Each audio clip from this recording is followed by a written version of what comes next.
Buenos nachos, amigos, and welcome to another fantastic edition of Record Breakers music podcast with where a bunch of friends share music with each other, an album at a time. It's like a little book club for music. I'm PD Rave, and I am I did not come up with something clever to say.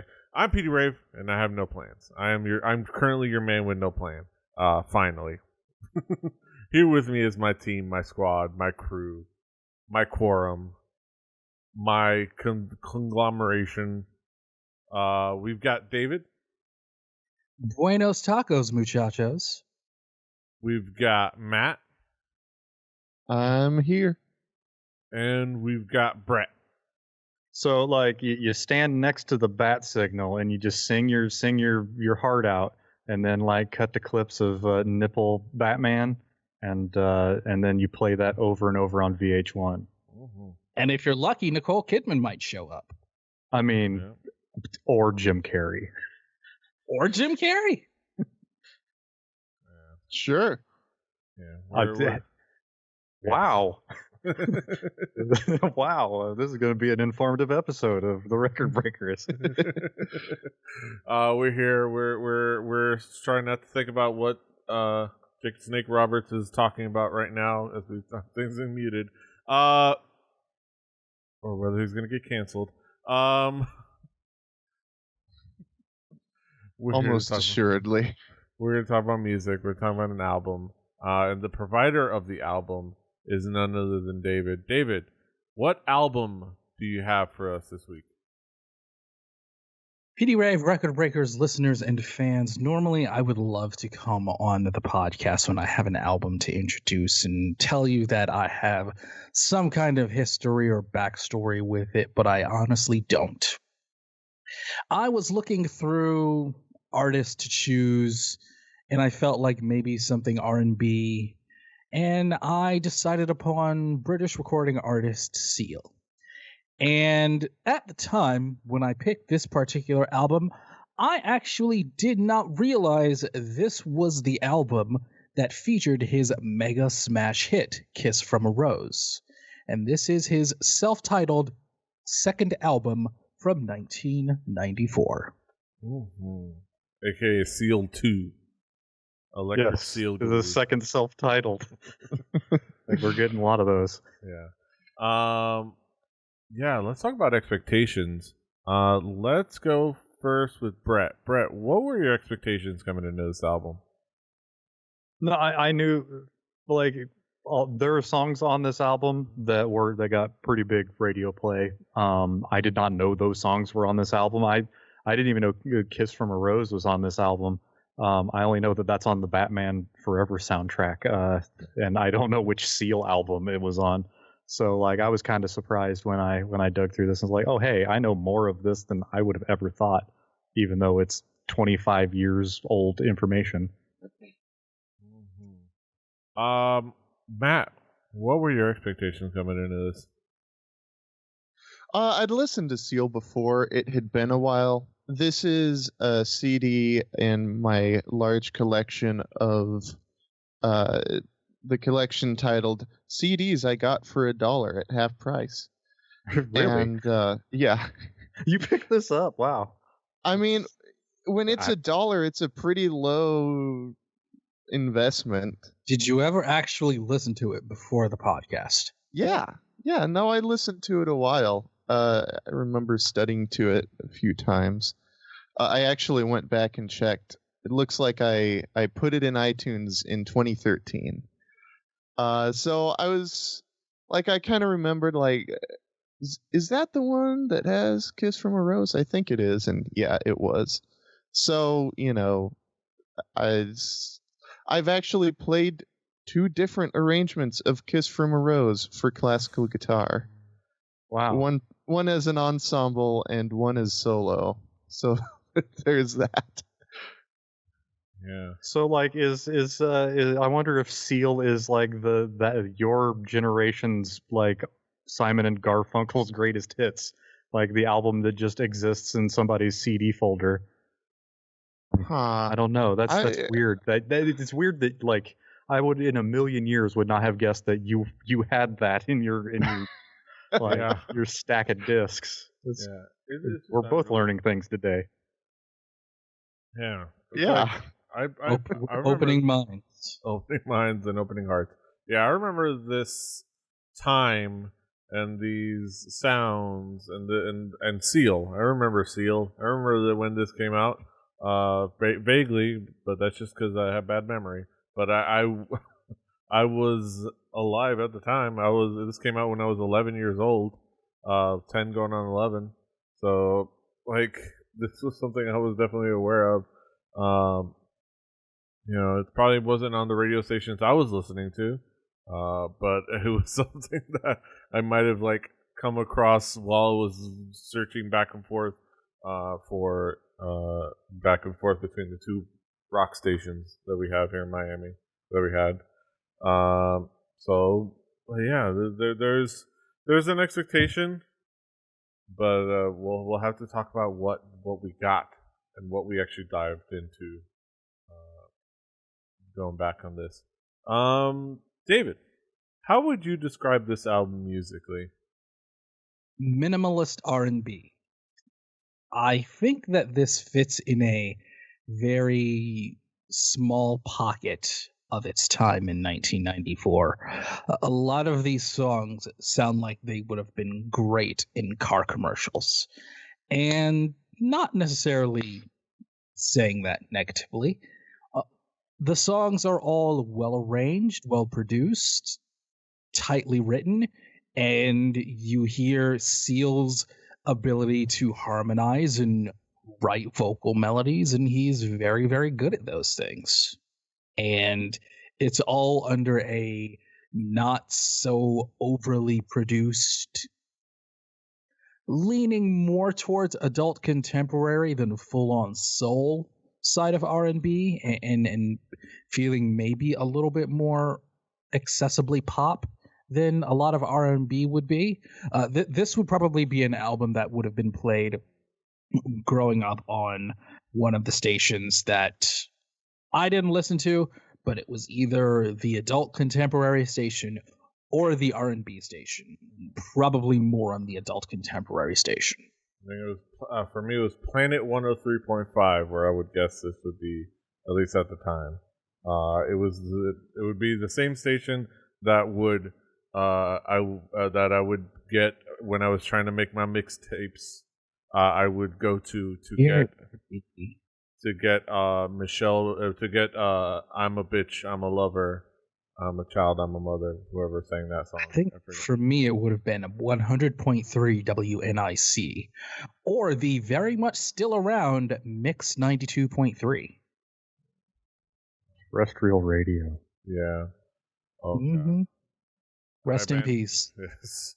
I abandoned terrestrial radio the moment you could burn CDs.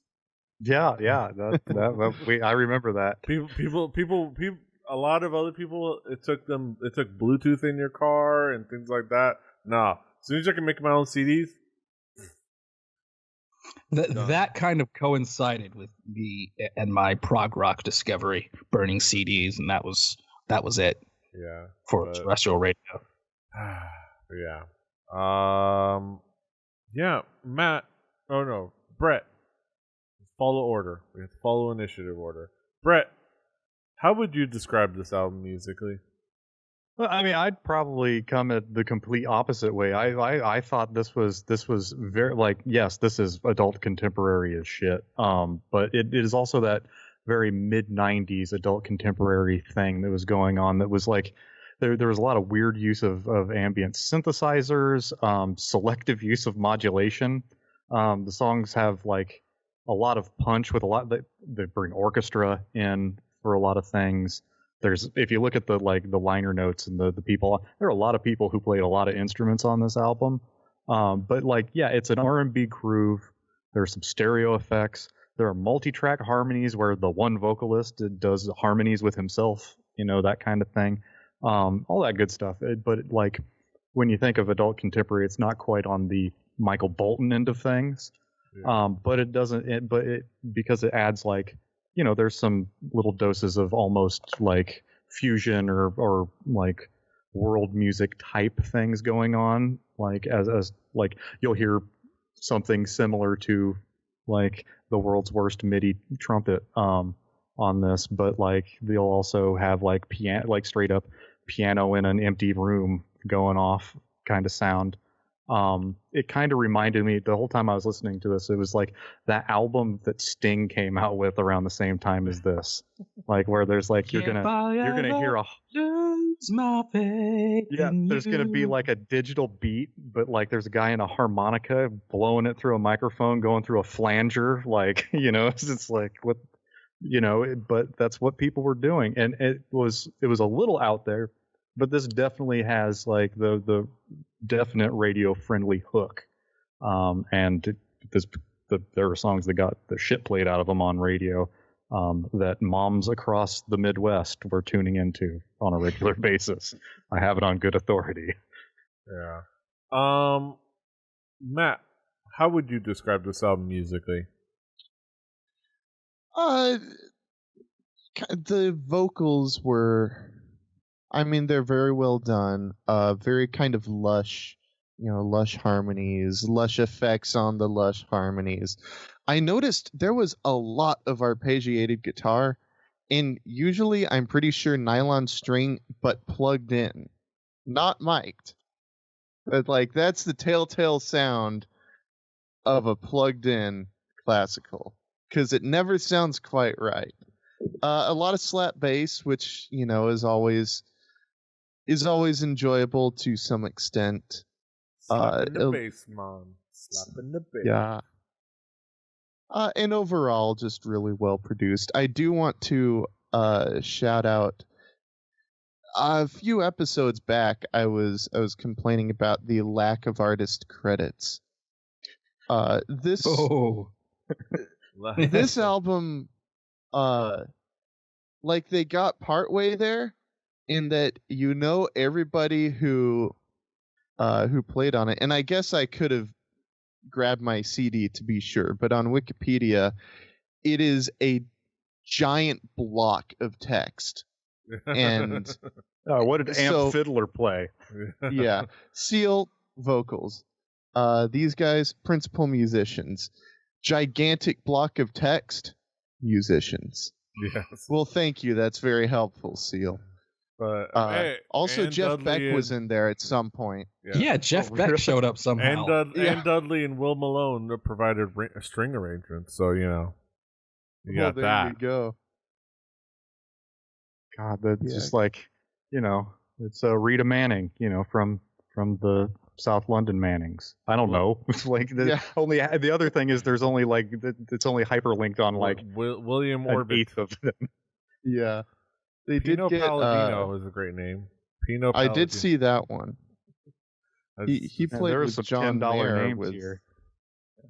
Played with John Mayer on his live album. Try! Exclamation point. Influence. Shout out to Influence. Yeah, this is like this very we're talking about this album music. This is very 90s feeling, but like the 1994 Planet 103.5 and South Florida Radio, like adult contemporary, but it's good. It's well done in that regard. It's fun to just indulge in like listening to a really talented singer just like fucking just do their thing, and be soulful, and all that, just standing talent and all that. I kind of have lambasted in the past the hashtag stand talent crowd, despite the fact that I'm a Mamamoo fan. It's like you can see the CDs. But it is fun to enjoy just the raw talent of a talented singer, performer, musician, whatever. The guy can sing. Yeah, he can belt it. He can put out a strong tune, and it is a fantastic experience at that. Plus, it is the Kiss from a Rose. It is that like It's a The karaoke story- track. The story. Oh, and yes, I have karaoke this song several times. He actually, Seal had said that when he wrote the song originally, it was in 1987, well before this album, and he said he hated it and locked it away in a vault somewhere because he hated it. Yeah, it's like, oh, fantastic. But yeah, speaking of that song and others, David, what would be some of the key tracks to zero in on? It'd be too easy to mention the obvious one. I'll let everyone else do that if they feel like. Dreaming in Metaphors, I think, is the song where the album really hits its stride. That'd be the one. Also, people asking why. Hey, this song has a message. So, yeah, if you're one of the lyric people, like I am, that one has a message to it. And I really liked the hook on Newborn Friend. I liked the hook on that one. And the verses really felt very 90s, but not in a bad way. Brett, what would be some of the key tracks for you? And I wrote one more note here about the song I'm Alive. I'm sorry, Brett. I wrote, I'm Alive was a 90s pop/soul song in the best way possible. It wasn't too urban as to scare people away, but it wasn't so saccharine that it was lame. Nice. That works. Brett, what would be some of the key tracks for you? Okay, Prayer for the Dying is a song that I forgot existed, and I've heard that song so many times in my life, but I've never once noticed the Final Fantasy VII levels of MIDI horn like that were going on in it. Like that was like, wow. Or that, I mean, but yeah, that was something that I wanted to remember now forever. Like when I look back at Seal, Don't Cry is another song that I was familiar with, but less so. It's a very simple song with a simple hook, and it works pretty well. Because like, you know, this is a very digestible album, but you know, it's also very at times similar. But I think that stood out. And Kiss from a Rose, I can't hear that song without like seeing a fan blowing on Seal as he stands in front of the bat signal. But you know, it's not a good song because it got played a ton because it was in a Batman movie. It stands on its own. And you know, I when I think of it, like yes, it does kind of make me smile and laugh about the time that, you know, Jim Carrey got to be in a Batman movie. But you know, like it is a thing that has, you know, some baggage of like nostalgia that I have. So it will never be judged on its own. But Kiss from a Rose is a song that is, you know, they'll be playing that on the radio after, you know, we're done caring about the 90s nostalgia. Yeah. Like that is a song that is good. Yeah. Objectively good. Yeah, Matt, what would be some of the key tracks for you? Bring It On. It's funny when David announced this album, I was like, is that the one with Bring It On? Because of all the things to stick in my mind, just that first Bring It On.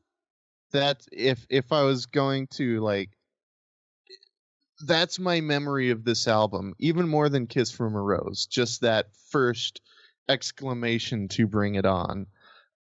Fast Changes. This was a nice one because it had a little bit of oddball instrumentation. It just comes out swinging with a tabla and flute, so that was pretty great. And it was also nice because a lot of these tracks tended to have, let's see, of this 11-track album, I think there were about 3 different rhythm patterns plus a 4th for this one, which was almost a lack of one, so it was nice as just a bit of a change up. Kiss from a Rose, while Brett's memory is from Batman, mine will always be from the episode of Community where Jeff gets caught at the mall, and he has to sing it. He's blackmailed by the dean, and that's a pretty great music video as well.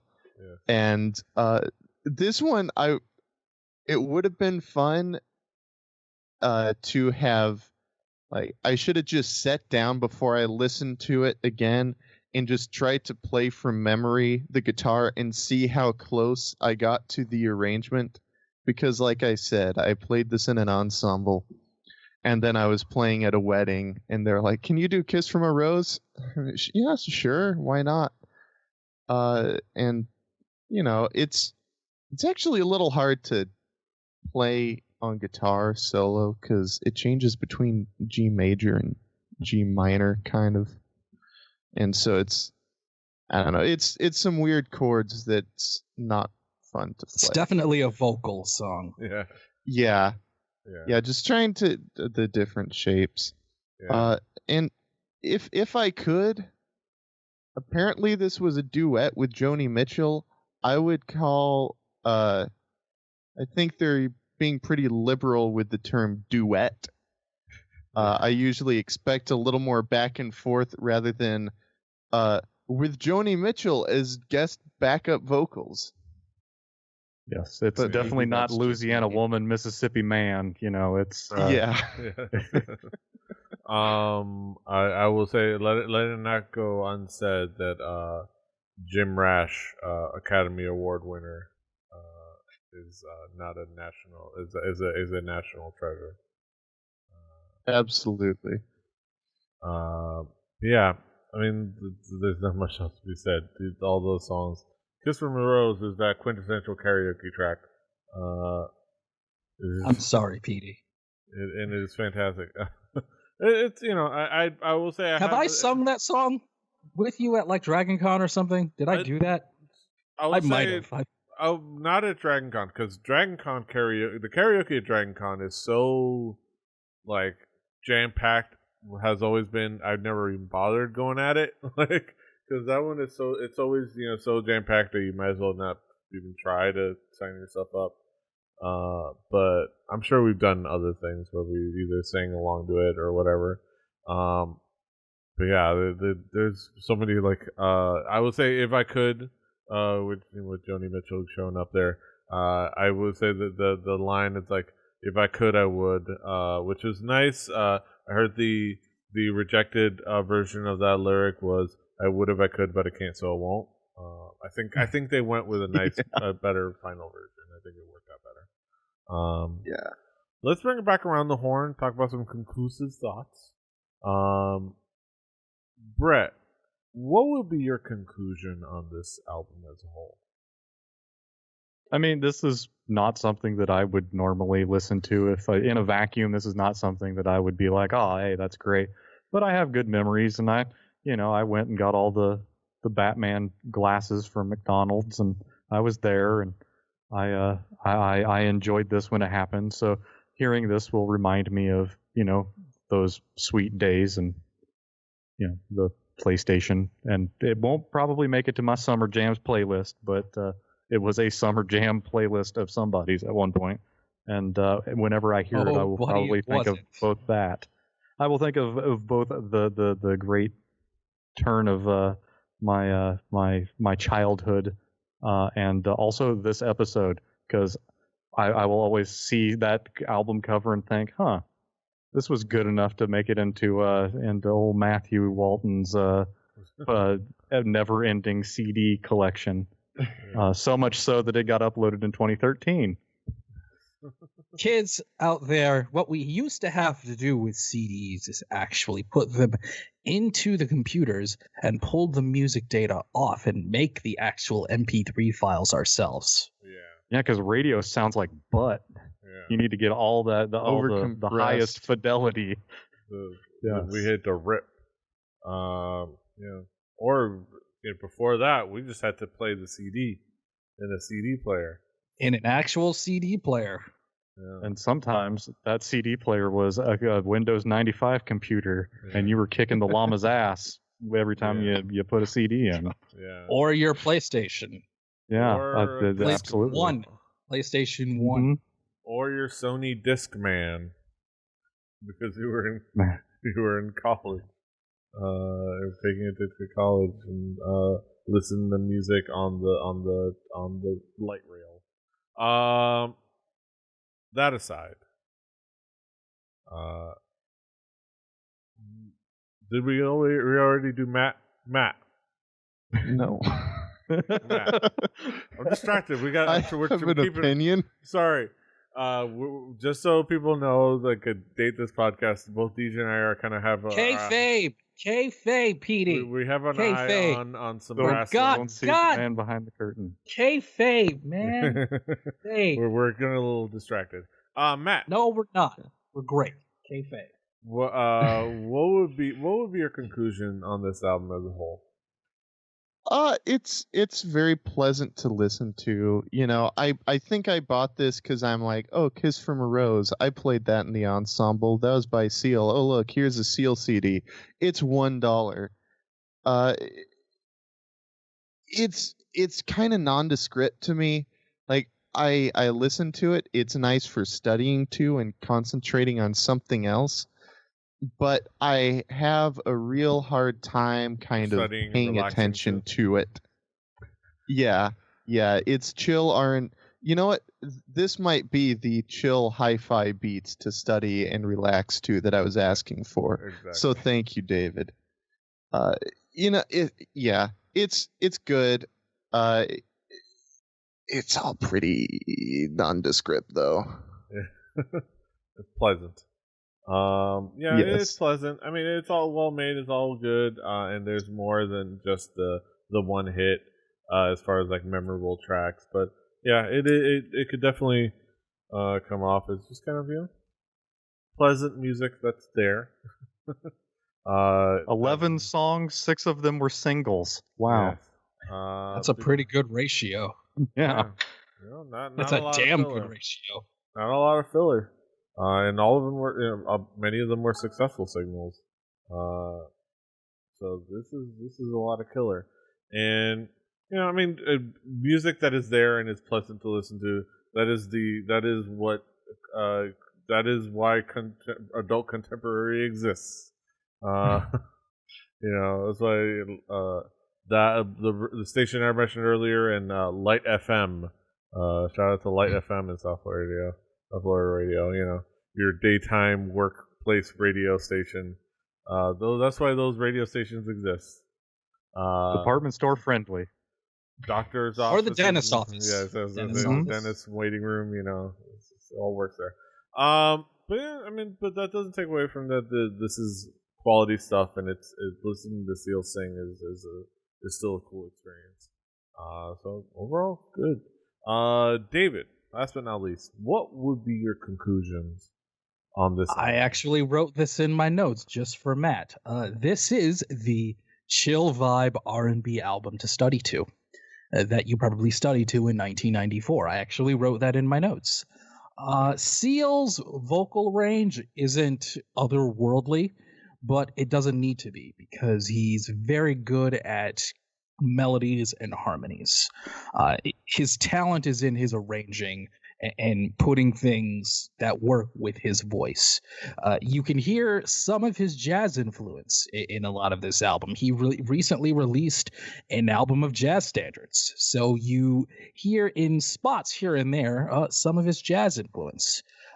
Every song is mastered well, and it highlights his voice and his ability in different ways. And I would say that it's generally solid. It's probably not going to blow you away. You'll enjoy Kiss from a Rose, but the entire album is solid, if a bit unspectacular. Yeah. Those are our thoughts on Seal 2. The sequel. I actually have Seal 1 as well. Yeah. Whoa, really? Yeah. I don't know which one I got first. No, that's I got that one in 2016. Nice. Would you say you've got this side of things sealed up? I think so. was like $2 of investment for like at least an hour and a It half may of have been Seal. 3. It may have been Oh, wow. 3. Yeah, they went up to $2 at one point at half price books, and I'm still mad about that. So 100% increase. Exactly. Yes. Exactly. Yeah. Those are our thoughts on Seal. Now we get to the main event of the evening. We get to our haiku reviews, the moment we've all been waiting for, the moment we've really arrived for. We sum it all in poetic form. Let's get down to the nitty gritty. Haiku numero uno. Brett, what is your haiku? I remember bits. Radio from my childhood. Schumacher Batman. Matt, what is your haiku? Attention grabbing? No, but pleasant listening. Best for studying. My haiku review. A soulful song man brings a dramatic pop sound and more than one smash. And David, what is your haiku? Minimalist soul. One smash hit, solid album. I thought it was fine. Yeah, those are our thoughts on Seal from 1994. Yeah, you can find this album on our Spotify playlist. Play Record Breakers, the home game. Do your due diligence and your due diligence. Follow along with us all at home, as we all are. On that Spotify playlist will be next week's record, and it's going to be provided by Brett. Brett, what have you got for us next week? Well, I probably also will forget to wear a Seal costume next week. But next week will be. I literally have a Seal suit that I forgot to put on. Oh man! But I mean, I have done an episode already in it. But so we're gonna go back to the contemporary of Seal, an album that I remember from a similar time, and it's from some folks from the Midwest area. It's the album is called Siamese Dream by the Smashing Pumpkins.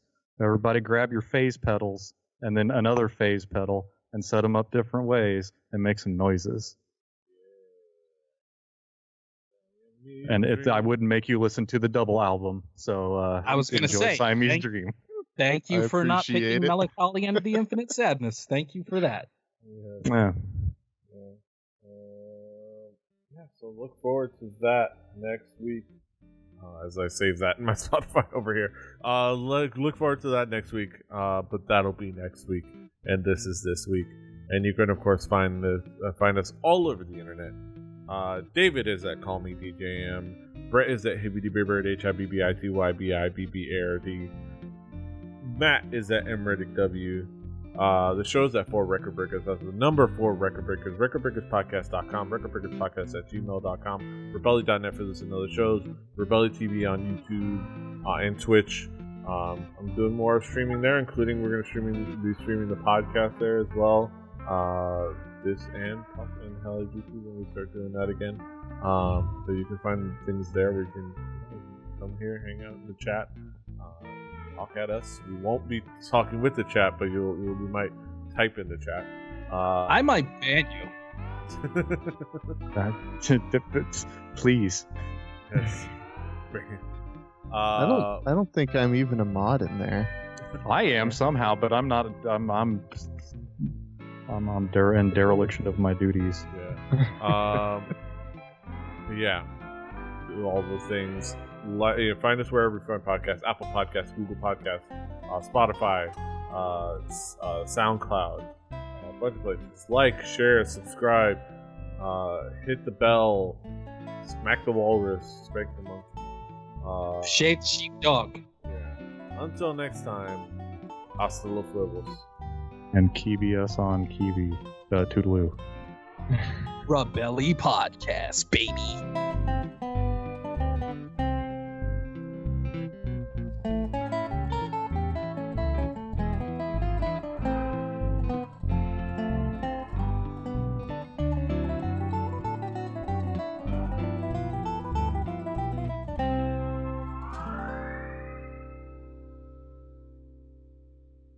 Diamond Club hopes you have enjoyed this program.